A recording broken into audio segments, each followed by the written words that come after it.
kembali lagi dengan Yuindah di part 2 ya. Gitu. Apa sih yang mau Yuin bahas sesuai dengan yang konten Yuin sebelum ini ya. Yuin kan bilang gimana sih cara kita mengetahui kemampuan si anak gitu. Oke, mari kita bahas.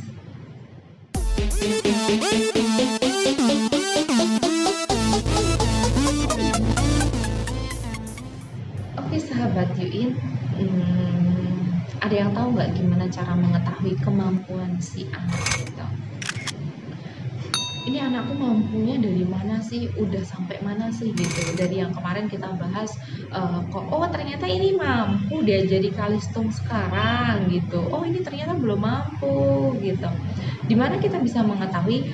Yang pertama otomatis kita harus melakukan analisanya gimana, yaitu dengan praktek mengenai tentang misalkan anakku kok mau tak ajarin membaca di usia dia yang 3 tahun gitu atau 2 tahun gitu, diajarin membaca, udah dikenalkan dengan buku-buku gitu ya, wah ini anak kelihatannya semangat dan dia ajarin cepet nyantol gitu ya, kita perlahan-lahan tetap menggunakan media yang sama tanpa ada penambahan. Maksudnya wah ini iya tak langsung tak kasih buku 2 gitu, harus diselesaikan. Oh enggak, jadi semampunya dia di saat itu ya kita jalani terus menerus. Kuncinya satu, telaten, gitu saja sih. Kuncinya satu, telaten gitu. Oke, kemudian setelah kita melakukan analisa, yaitu kita lakukan pendekatan kepada si anak. Pendekatan itu fungsinya apa sih? Buat si anak senyaman mungkin. Jadi kalau anak itu udah nyaman ya, aduh gimana ya, udah jadi sahabat. Kalau sahabat itu ya ada keluh kesah pasti mereka cerita, kemudian bahkan maunya kita pun dia mengerti gitu loh. Jadi kerjasama di situ, kenyamanan itu akan membentuk sebuah kerjasama yang bagus gitu.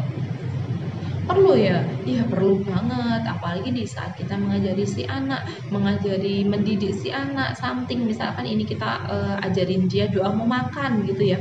Ya kalau kita nggak ada kedekatan dengan si anak ya anak ogah deh gitu. Tapi kalau kita dekat dengan si anak gitu, ya anak akan mengalir gitu. Ayo deh mama pengen kamu apa, doa mau makan. Jadi dia tahu pinginnya kita, dia berusaha juga, kita juga membantu. Itu kan sebuah kerjasama yang bagus ya, dan disitu akan menghasilkan sesuatu yang memuaskan gitu, karena ada kerjasama di antara kedua belah pihak gitu. Kemudian setelah kita menganalisa, kita melakukan pendekatan, yang ketiga kita sering peluk si anak. Itu kunci kok daripada kita mengerti kondisi si anak kita, karena kulit bertemu kulit. Jadi apalagi si anak ya, biasanya kan dia butuh dekapan gitu ya, butuh dekapan kita sebagai orang tua. Kita kalau sering mendekap si anak akan jadi dekat dengan kita, lahir maupun batin gitu loh. Jadi di saat kita mendekap si anak itu, kita doakan anak kita, semoga anak kita menjadi anak yang baik gitu. Penting banget gitu loh kita sering-sering memeluk.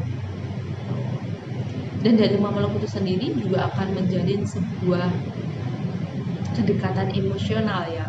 Kedekatan emosional itu apa sih gitu. Jadi gimana ya? Itu adalah dambaan semua orang gitu loh.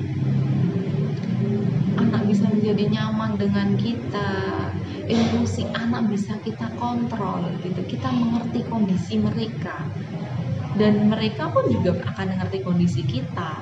Kalau di kita ya yang udah tahu ya, kedekatan emosional itu yang mana saling merasakan apa yang dirasakan gitu. Oke, itu saja tips dari Yuindah untuk kita bisa mengetahui kemampuan si anak. Yang penting deket dulu deh, itu kunci dari segala kunci, deket dengan si anak, pasti kita tahu kemampuannya. Dari kita tahu kemampuannya, kita akan gali pelan-pelan, jangan dengan paksaan gitu. Oke, terima kasih, semoga bermanfaat.